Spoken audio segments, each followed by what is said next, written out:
सेठी साहब कभी ट्रेंड बना था क्रिकेट कम्स होम, अब ट्रेंड है क्रिकेटर्स कम होम। कुर्बानी से पहले कुर्बानी होगी या नहीं होगी, कुर्बानी के बाद कुर्बानी की खबरें चल रही हैं और सुनैब मोहसिन नकवी साहब चेयरमैन पीसीबी वो बहुत इजलास मुनक्किद कर रहे हैं और उसमें और भी ओहदेदार बैठ रहे हैं और शाहिद अफरीदी साहब ने फरमाया 8 से 9 खिलाड़ी जो हैं वो फारिग होने जा रहे हैं। सुपर 8 में पहुंचने के इम्कानात जैसे ही ख़त्म हुए, इफ्स एंड बट्स पे हमारी टीम थी परफॉर्मेंस के बजाय, ये रह जाए, ये हो जाए, रन रेट ऐसे हो जाए, पॉसिबिलिटी। लेकिन जो पाकिस्तानी थे उन सब की उम्मीदों पे पानी फिर गया और सबसे कमज़ोर टीमों से पाकिस्तानी टीम हार के अब मुल्क वापस आ जाएगी, ईद यहीं मनाएंगे। यहाँ मैं आपसे जानना चाहती हूँ कि आपने इससे पहले बहुत बार नकाइस की निशानदही की कि ये चीज़ें देख लें, इनसे आपको नुकसान हो सकता है। आपने बताया कि वो चीज़ें नहीं देखी गई तो उसका फॉल आउट ये है। अब आप मुझे ये बताएं कि रिज़ाइन कौन करेगा, कोई जिम्मेदारी कबूल करेगा, सिलेक्शन कमेटी में से कौन कौन फारिग होने जा रहा है? देखिए, मुझे ये तो नहीं पता कि कौन फारिग होने जा रहा है या नहीं, ये तो अब क्रिकेट बोर्ड जो है वो फैसला करेगा। वो board is led by chairman Mohsin Naqvi साहब। 3 माह हो गए हैं मेरा ख्याल है इनको आए हुए, या काफ़ी टाइम हो गया मेरा। हाँ, वो जैसे केयर टेकर गए तो ये आ गए, तो मेरा ख्याल उससे 1-2 दिन पहले ही आ गए थे। हाँ, पहले तो बोर्ड की मीटिंग ही नहीं हुई। अच्छा, एक मीटिंग हुई है, उसके बाद मीटिंग ही नहीं चेयरमैन साहब ने की। चेयरमैन साहब बहुत बिजी रहे हैं, आपको पता ही है, वो सेनेटर भी हैं, फिर सारा काफ़ी भाग दौड़ भी थी। तो फैसले तो बोर्ड में होते हैं, मगर यहाँ ऐसे लग रहा है कि बोर्ड के अंदर कोई ख़ास उसको अहमियत नहीं दी जा रही। मैं समझता हूँ that's not a good idea. Board को साथ लेके चलना चाहिए और सारे फैसले बोर्ड से करवाने चाहिए। ख़ास वो आपकी राय हो, मगर आपको अंगूठा और मोहर जो है वो बोर्ड की लगवानी चाहिए, बाद में नहीं, उनको साथ लेके। क्योंकि बोर्ड के अंदर भी बुड़बुड़ होनी शुरू हो गई है, मैंने सुना, क्योंकि वो कह रहे हैं हमें तो कंसल्ट ही नहीं किया जा रहा, हमें तो घास ही कोई नहीं डाल रहा, एंड सो ऑन। तो एक तो बोर्ड को खुश रखना चाहिए, उनके साथ राब्ते होने चाहिए, उनके साथ मीटिंग्स होनी चाहिए, क्योंकि after all they represent the structure of domestic cricket. तो एक तो ये बात। अच्छा। मगर मैं समझता हूँ उसका कोई ख़ास असर नहीं पड़ा ऑन द चेयरमैन। अच्छा। अब बात यह है कि मसला कहाँ से ख़राब हुआ, तो यही चीज़ें देखनी पड़ेंगी गोइंग फॉरवर्ड। मसला ज़का अशरफ साहब के ज़माने में ख़राब हुआ, जबकि प्लेयर पावर इंज़मामुल हक साहब और बाबर आज़म साहब और उनकी जो कंपनी जो बनाई है इन लोगों ने प्लेयर्स को रिप्रेजेंट करने के लिए, वो हावी हो गए। उन्होंने बहुत सख्त प्रेशर डाल के एक प्लेयर्स कॉन्ट्रैक्ट नए सिरे से करवाए और 3-3 साल के कॉन्ट्रैक्ट्स कराए, और फ्रैंकली अनप्रेसिडेंटेड ऐसे थे जैसे कि मैं जब पढ़ के मैं हैरान परेशान हो गया कि ये कर क्या रहे हैं। ये तो बिल्कुल आपके हाथ से, क्रिकेट बोर्ड के हाथ से सारा कुछ जा रहा है, और जिन लोगों को आपने सरबराह बनाया वो तो खुद इन्वॉल्व है इन चीज़ों में, तो ये नहीं होना चाहिए था। बहरहाल उन्होंने मेरा नहीं ख्याल ज़का अशरफ साहब को क्रिकेट के बारे में या मैनेजमेंट के बारे में कोई ख़ास पता है, और मैं खुल के ये बात कह रहा हूँ। और वो सियासी शख्स हैं और वो सियासी तौर पे आए थे और वो सियासी तौर पे इसको ट्रीट कर रहे थे, तो उनकी एडवाइस भी उनको बड़ी बुरी मिली, और क्योंकि वो अच्छे लोग भी नहीं थे उनके पास, और उन्होंने फिर ये जो सारे फैसले किए वो गले पड़ गए। बाबर आज़म को बनाना, शाहीन को बनाना, बाबर को हाउस करना, फिर बाद में बाबर को बुलाना, फिर इंज़माम से ये प्लेयर पावर, ये सारा कुछ जो हुआ ना उस वक्त गड़बड़ हो गई। वहाब रियाज को साथ लेके चलना, काफ़ी प्रॉब्लम्स, वो अब मोहसिन नकवी के गले पड़े हुए। इनको नहीं पता how to deal with these issues, इसलिए वो सर्जरी की बात करते हैं। मैं बड़े विद ड्यू रिस्पेक्ट, ये जो आज खबरें आ रही हैं कि जी प्लेयर्स कॉन्ट्रैक्ट्स जो हैं रिव्यू होंगे, वो रिव्यू होंगे, ये होगा, उससे कोई फ़र्क नहीं पड़ेगा। अच्छा। वो जो गंद पड़ना था ना वो पड़ गया। अब आप प्लेयर्स कॉन्ट्रैक्ट्स को रिवाइज करेंगे, कोई फ़र्क नहीं पड़ेगा, इसके साथ टीम स्पिरिट नहीं बनेगी। ये आप प्लेयर्स को क्यों पनिश कर रहे हैं? आप अगर पनिश करना है तो जो पॉलिसीज़ अख्तियार की गई, जिन लोगों ने वो पॉलिसीज़ अख्तियार की, जो पॉलिसीज़ फॉलो हो रही थी, जिसकी वजह से टीम के अंदर डिसयूनिटी हुई, उसको आप देखें। अब ये तो होना ही था। अब ये इंडिविजुअल प्लेयर्स को एयर मार्क करना कि आप ट्रबल मेकर हैं, आप ट्रबल मेकर हैं, इनको निकाल दें, इनको कर दें, ऐसे काम नहीं चलेगा। This is not the approach. अच्छा। ये मैं आज बड़े ऑन रिकॉर्ड कह रहा हूँ, अभी सारी दुनिया में पाकिस्तान के अंदर डिमांड है बाबर को निकाल दो, फलाने को एक्स कर दो। कोई कहता है चेयरमैन की छुट्टी कराओ, कोई कहता है चेयरमैन रिजाइन करे, कोई कहता है बाबर को निकालो, कोई कहता है शाहीन को डालो, कोई कहता है जी अद्धी टीम को फारग कर दो, कोई कहता है इनके प्लेयर कॉन्ट्रैक्ट कर दो। I don't agree with any of this. Then what to do? What to do is a different strategy altogether.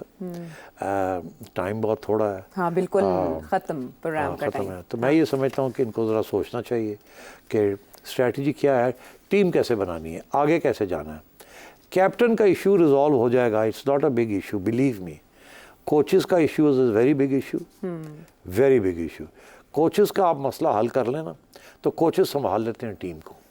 और जो आपने फ्रैंकली जो कोचेस आपने लगाए हुए हैं, that is the wrong approach to coaching in cricket. इसीलिए it was a wrong approach कि आपने काकुल भेज दिया फिजिकल ट्रेनिंग के लिए। It's a wrong approach. All this has to be done within the parameters of the game of cricket. Trainers हैं, physical fitness coaches हैं, special exercises हैं, special routines हैं, डाइट्स हैं। It's a full fledge science. ऐ नहीं है कि जी tour के उत्ते जाके रेस्टोरेंट पराठे खाने शुरू कर दियो और फिर डकार मारने शुरू कर दियो, ये नहीं है। अच्छा, और ये पाकिस्तानी कोचेस जो हैं, they are not up to it, and I must tell you.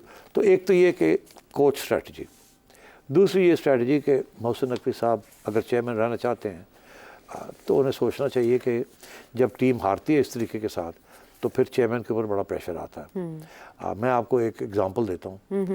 वो ये कि 2016 में वो एशिया कप हो रहा था और उस वक्त बांग्लादेश की टीम इतनी स्ट्रांग नहीं थी। अब तो ठीक ठाक टीम हो गई है, 10 साल 8-9 साल हो गए। तो उस वक्त हमारी टीम गई वहाँ ढाका खेलने के लिए और वहाँ जाके हार गई जी।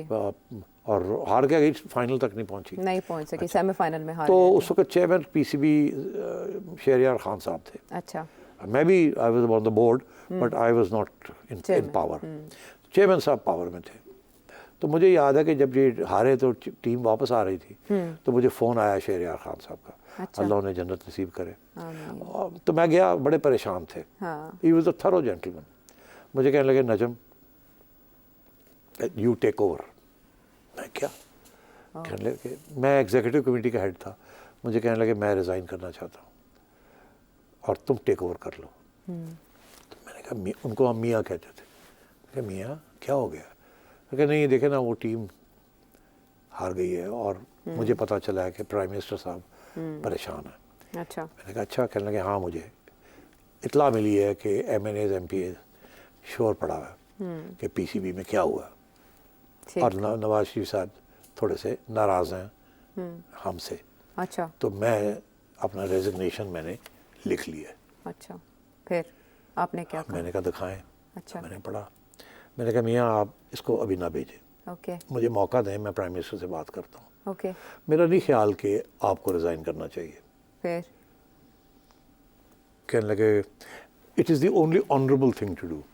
ये जो था ना, ऑनरेबल थिंग टू डू, मैं बड़ा मुतासर हुआ उस चीज़ से और मैंने याद रखा कि what is the honourable thing to do.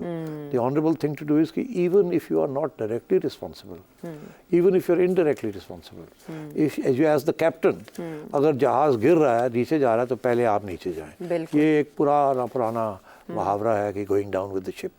Captain जो है जब जहाज़ सिंक कर रहा होता है तो कैप्टन पहले कहता है कि आई विल गो। ठीक। तो और या ये कि सब लोगों को पहले किश्तियों में डाल दें और मैं बैठा हुआ हूँ, जब जहाज़ जाएगा तो मैं भी साथ डूब जाऊँ। तो captain always goes down first. तो शहरयार साहब का ये मसला था कि उन्होंने कहा मैं स्टेप डाउन करता हूँ। मैंने फिर मियाँ नवाज शरीफ साहब को कहा कि इनकी बहुत खिदमात हैं पाकिस्तान के लिए, फर्स्ट एज फॉरेन सेक्रेटरी, पहले भी ये चेयरमैन रहे हैं क्रिकेट बोर्ड के, is an honest decent good man, तो इनको आप ऐसे मत जाने दें। तो फिर इन्होंने मुझे कहा कि उनको कहें ठीक है।